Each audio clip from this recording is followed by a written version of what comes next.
안녕하세요. 책 읽어주는 여자 홍퀸이에요. 지금 읽어드리고 싶은 책은 일요일의 음악실, 송은혜 지음.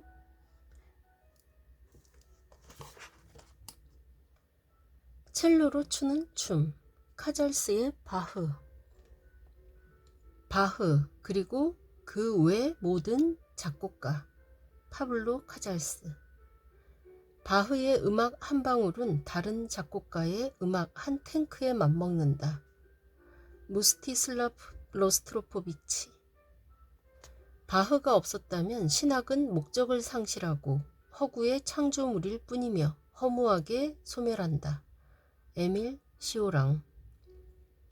바흐 앞에서 다른 작곡가는 그저 어린 아이이다. 로베르트 슈만. 바흐는 가장 멋진 별을 발견해낸 천문학자. 프레데릭 쇼팽. 여러 음악인이 바흐에 관해 무한한 찬사를 쏟아내었지만 정작 요한 세바스티안 바흐가 제대로 조명을 받기 시작한 것은 20세기에 들어서였습니다. 음악 가족 안에서 태어나 평생을 직업 음악가로 살았지만 살아있는 동안 바흐는 그의 음악에 어울리는 명성을 얻지 못했습니다.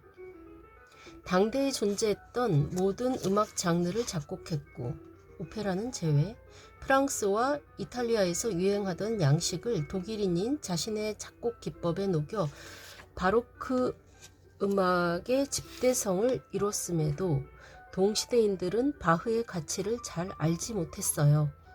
그저 어느 정도 실력은 있으나 최상급 음악가는 아니라 생각했지요.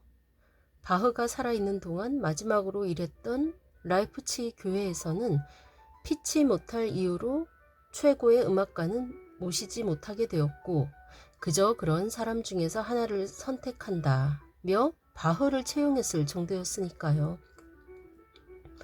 바흐가 세상을 떠난 후 묻히는 듯했던 그의 음악은 가치를 알아본 몇몇 후배 작곡가에 의해서 대중에게 소개되기 시작했습니다. 슈만이나 쇼팽과 같은 후대 작곡가가 각종 형식과 기법을 발전시켰고 완성한 위대한 선배의 작품을 연구하고 공부했던 덕분이었죠. 바흐의 마태 순환곡을 발굴하고 무대 위로 다시 끌어낸 맨델스존도 그중 하나였습니다. 수많은 후배 덕에 바흐의 음악이 한 세기가 흐른 후 다시 수면 위로 떠오르기는 했지만 19세기에 주목받은 건 주로 종교음악과 같은 규모가 큰 작품 위주였습니다. 독일인의 의식을 고취하기 위해 역사 속 바흐를 정치적으로 소환한 사람들은 대형 음악 회장에 어울리는 대규모 관현악단, 합창단이 연주할 수 있는 음악을 선호했기 때문입니다. 바흐의 독주 음악이나 소규모 실내악 음악이 무대 위에 설 자리는 별로 없었습니다. 20세기 초 첼리스트 파블로 카잘스가 바흐의 무반주 첼로 모음곡을 연주장으로 들고 나오기 전까지는요. 무반주 첼로 모음곡은 바로크의 무용 모음곡에 기반한 작품입니다. 무용 모음곡은 17세기에 춤을 반주하던 음악을 모아 기악곡으로 발전시킨 한 장르입니다. 춤을 출 때 빠른 춤곡과 느린 춤곡을 번갈아 배치하는 전통을 따라 프렐류드, 즉 전주곡, 알르망드, 즉 사박자에 너무 느리지도 빠르지도 않은 적당한 빠르기의 춤, 쿠랑트, 즉 세박과 두박을 교차시키는 빠른 춤, 사라방드, 3박자의 느리고 우아한 춤으로 연결한 후 미뉴엣, 가보트, 부레와 같은 가볍고 빠른 춤곡 중에서 한두 개를 골라 배치하고 마지막에는 지그, 즉 한 박이 3박자로 쪼개지는 리듬을 가진 빠른 춤, 지그로 마무리하는 모음곡의 틀이 확립되었습니다. 생소한 이름이 많이 보이지만 오늘날의 디스코, 탱고, 차차차, 삼바와 같은 춤의 다양한 형태라 생각하면 됩니다.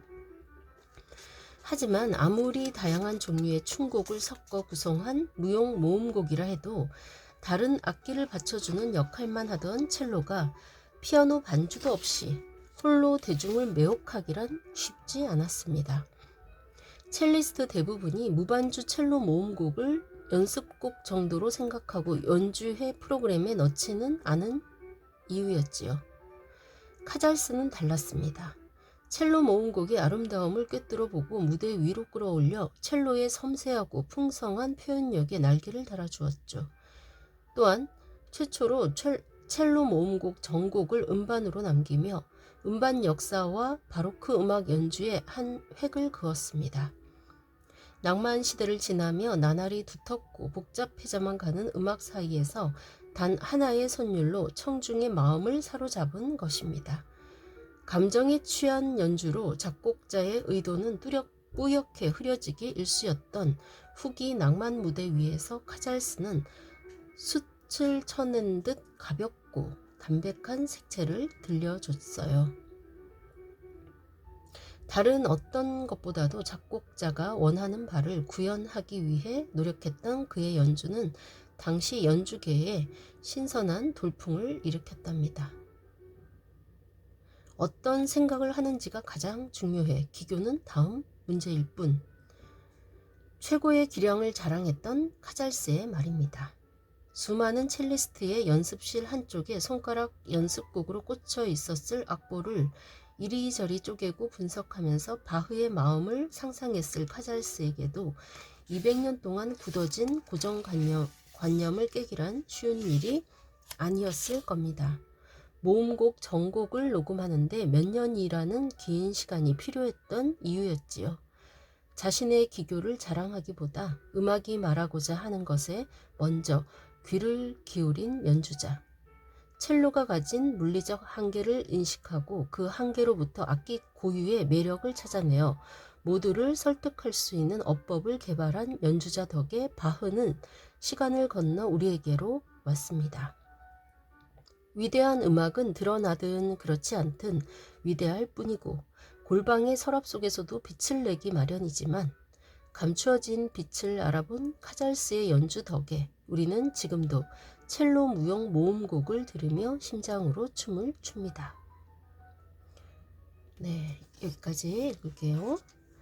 이 책 일요일의 음악시, 수많은 유명한 작곡가와 또 음악에 관한 이야기, 악기에 관한 이야기, 음악 용어에 관한 이야기, 아주 유익하고 즐거워지는 책입니다.